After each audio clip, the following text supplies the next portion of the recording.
Saya dengan Dewi Haryanto.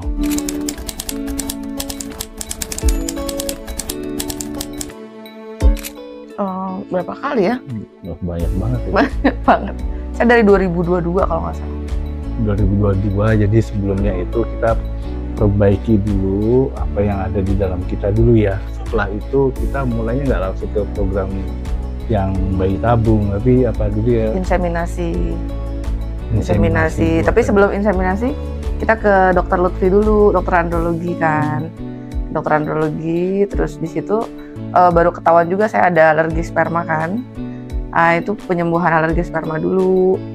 Terus sampai 2022 akhir mungkin ya? Iya, 22 akhir. Itu baru kita dianggap sudah mulai siap, dialihkanlah ke SPOG dengan dokter Niken.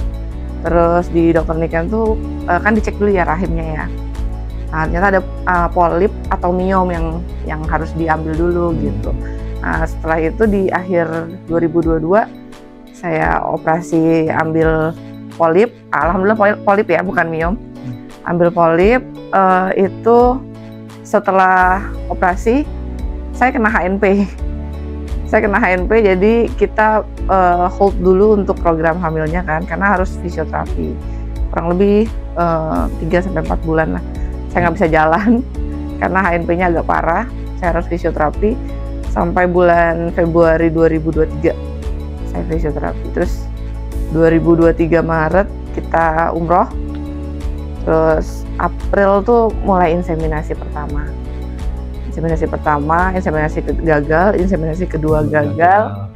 Terus ya udah, Bismillah tuh di 2023 Agustus kalau nggak salah ketemu Suster Henny dan Dokter Niken di September bulan. Oh ya September ya, September awal lah. Itu kita mulai bayi tabung. Jadi saat kesamar ini tidak langsung bayi tabung ya, Mam? Ada proses-prosesnya dulu, ditambah itu dulu, gitu ya, baru inseminasi, baru kemudian dilaksanakan bayi tabung. Dengan dokter siapa tadi? Dokter Niken ya? Dokter Niken. Awalnya yang androlog itu dokter Lutfi. Ya. Setelah itu baru dokter Niken. Iya.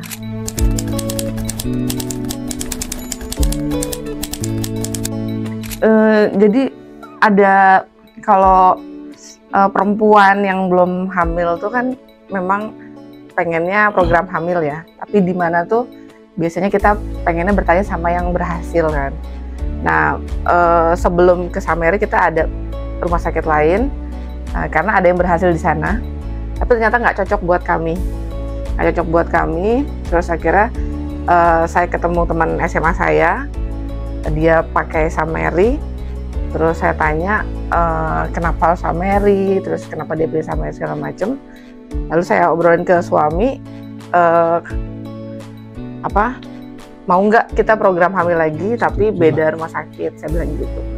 Ya alhamdulillah beliau setuju.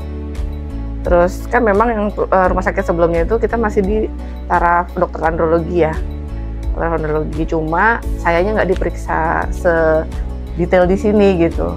Di sini tuh dokter Lutfi minta saya untuk cek yang tadi alergi sperma tadi. Gitu. Ya ini semuanya karena temennya istri ya, yang tiba-tiba ngasih tahu berhasil ya Bu? Iya, alhamdulillah ya, jembatannya banyak banget ya. Dari teman saya, dari dokter Niken, dokter Lutfi, semua jembatan saya buat dapet nih bocil. Overall hampir 9 tahun lah kira. Iya, jalanannya. Siapa namanya Om? Muhammad Barata Putra Haryanto. Artinya apa tuh kalau boleh tahu? Muhammad kan itu Rasulullah ya, yang orang terbaik yang mengajak kita dari kegelapan sampai sesuatu yang terang.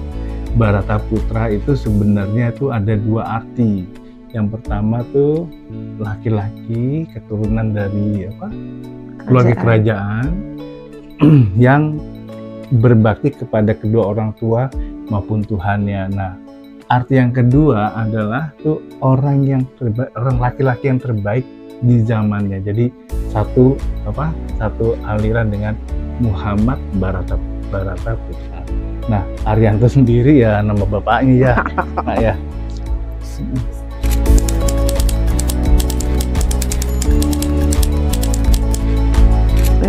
Alhamdulillah sih bagus ya. Terus komunikatif juga, kayak waktu kontrol atau waktu kunjungan ke rumah sakit tuh kita bisa komunikasi, kayak mau nanya dokter sudah datang belum, atau waktunya diundur atau tepat waktu kayak gitu-gitu. Karena ada beberapa rumah sakit kan ya udah jadwalnya segitu, terus kita nunggu lama gitu. Jadi kalau di sini alhamdulillahnya komunikatifnya gitu, kita dikabari. Uno lah, nomor 1 lah. Ya alhamdulillah. Ya alhamdulillah.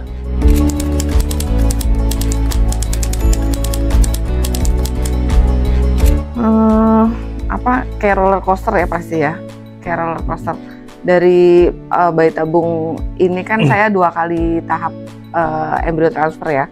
Embrio transfer pertama tuh yang flash embrio transfer tuh memang rasanya roller coaster banget ya. Dari tiba-tiba saya pengentalan darah, terus dari embrio ada 6, terus 3 dimasukin pertama itu kan gagal ya.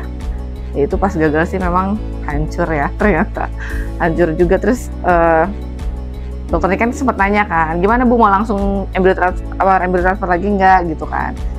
Kebetulan 3 embrio transfer yang terakhir itu kan di freezing dulu di sini untuk 3 bulan yang saya daftarkan.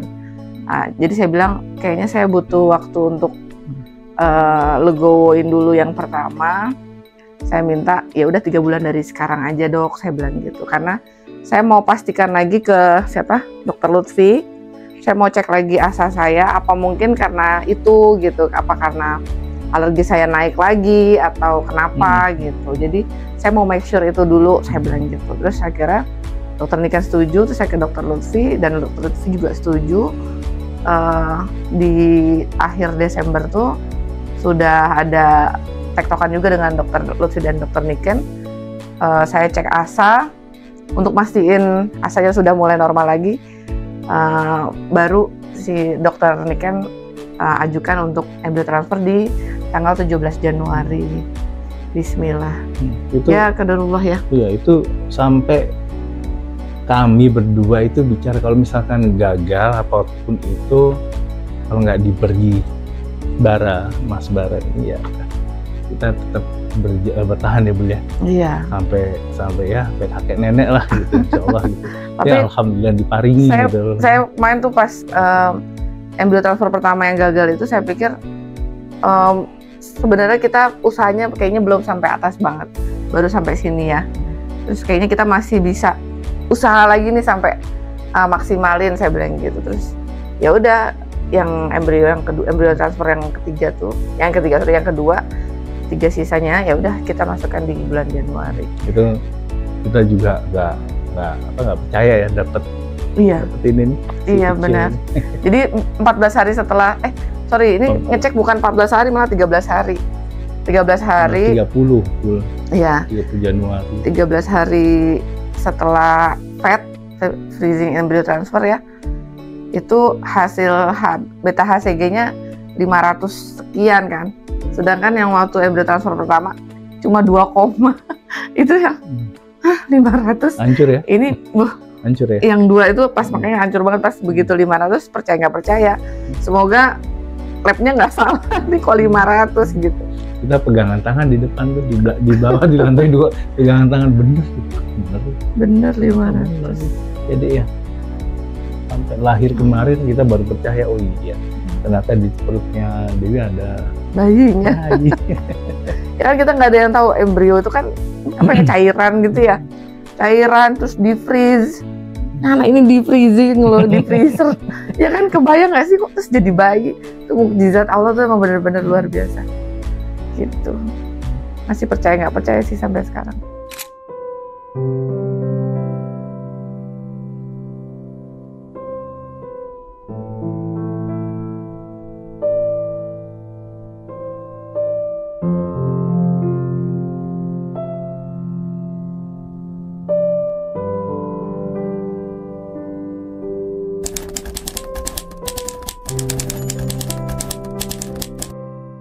Itu saya nangis, tapi cuma air mata doang yang keluar ya. Terus saya nggak nyangka juga ternyata ada bayinya. Ternyata yang nendang-nendang, yang bergerak terus setiap malam itu ya ada. Beneran ada Ibu. Beneran ada bayinya gitu. Yang tadi saya bilang, saya masih amazing gitu, masih percaya nggak percaya, masih ya bersyukur nggak berhenti ya.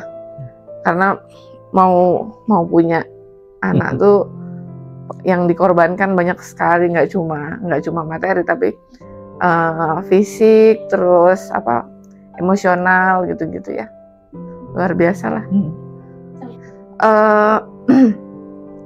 Jadi usia Bara di kandungan 4 bulan itu kan saya ngadain pengajian, tapi memang niatnya bukan 4 bulanan sih, saya hanya pengen mensyukuri aja. Kebetulan yang jadi pemberi tausiahnya itu kan om saya tanya, dalam rangka apa bikin pengajian. Saya bilang saya ingin mensyukuri sampai 8 tahun menikah itu kami baik-baik saja meskipun berjuang punya anak. Yang banyak di sana, di luar sana tuh satu sama lain saling menyalahkan si suami, menyalahkan si istri. Tapi alhamdulillah kami tidak ada yang saling menyalahkan. Dari keluarga juga tidak ada yang saling menyalahkan. Dan kita coba untuk open minded. Bapak diperiksa, ibu diperiksa tanpa harus malu apapun hasilnya.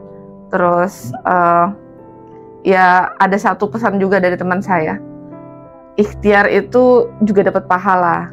Jadi saya kejar pahalanya aja. Kalau saya masih bisa ikhtiar sampai batas maksimal yang saya bisa, saya akan lakukan. Karena itu pun dapat pahala. Berhasil nggak berhasil itu ya udah ketetapan Allah ya. Tapi alhamdulillah, memang kuncinya itu kita harus kompak.